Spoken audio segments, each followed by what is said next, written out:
Moving on to Group E of AFCON, Matchday 1. This is how Matchday 1 went. Group D has Mali, South Africa, Namibia, and Tunisia. Obviously, there was another big upset here after Cape Verde beat Ghana. Tunisia were beaten. Tunisia were beaten by Namibia. I was quite excited in the recap of this game. You guys can watch it. It's somewhere here. You'll see it. What happened? Tunisia just didn't they were not as sharp, I think. Like they were good off set pieces in the beginning of the first half, beginning of the second half, but in between there, Namibia actually played quite well. I was very impressed by the organization of Namibia. Again, shout out to another coach, Colin Benjamin. The way he set out this team was quite impressive. The substitutions he made in terms of whenever he saw the players were being tired, removing Shitembi for Katua and Tijueza for Museu, who later came on and assisted the winning goal 2 minutes from time. Obviously, the man of the match was Dion Hoto. If Dion Hoto hadn't scored, my man of the match would have been the goalkeeper, Kazipua. Kazipua plays in South Africa. He had a lot of saves in this game, like really kept them in this, especially from set pieces, because Tunisia were really just getting chances from set pieces. Peter Shalwile, again, someone who is well respected in Africa. I've never watched him play until I watched him today. Sorry, not today, but when Tunisia played Namibia. Very good player. I like his energy. I like his drive. He doesn't give up. Like there's nothing like a loose ball for him. 50-50s in his mind are his 80-20. So yeah, Shalulile really, really impressive. But yeah, Dion Hoto's header was woo. Namibia upset Tunisia 1-0. Then the other game in this group was Mali versus South Africa. This one was a bit of it was a weird game because South Africa started so strong. Then they won a penalty in the 17th, 18th minute. The one that Pasitao decided, I'm not going to score today, and decided to just kick the ball over. Okay, he didn't decide, but yeah, he missed the penalty badly. I was quite impressed in terms of South Africa, the Bafana, Aubrey Modiba. Aubrey Modiba.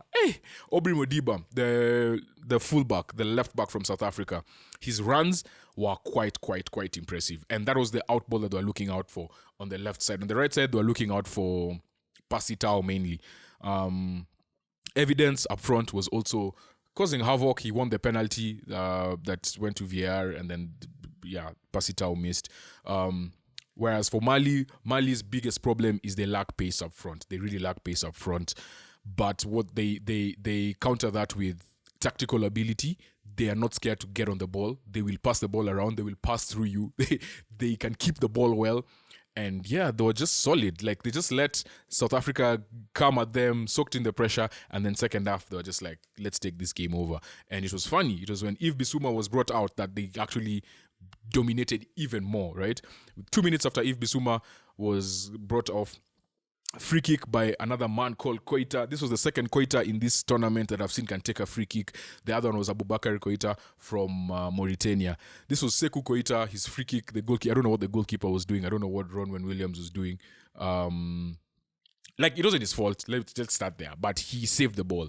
But yeah, it just went off the post, and then none other than the captain, Amari Traore, was on location to slot in. And after that first goal went in, South Africa just lost their form, their shape. They just lost everything. The one thing about South Africa that I blame Hugo Bruce for, the coach, why do you keep trying to play through the middle? You're trying to thread passes through the middle, yet you're playing a team that is narrow, is compact, and is pressing you down the middle. 4 chances they gave away from just giving the ball away, and they gave away 4 good chances. And at that point, the commentators say, do not test the footballing gods, because they will give you a chance. Don't test them again. And yeah, they decided to test them again. The 5th mistake led to the goal.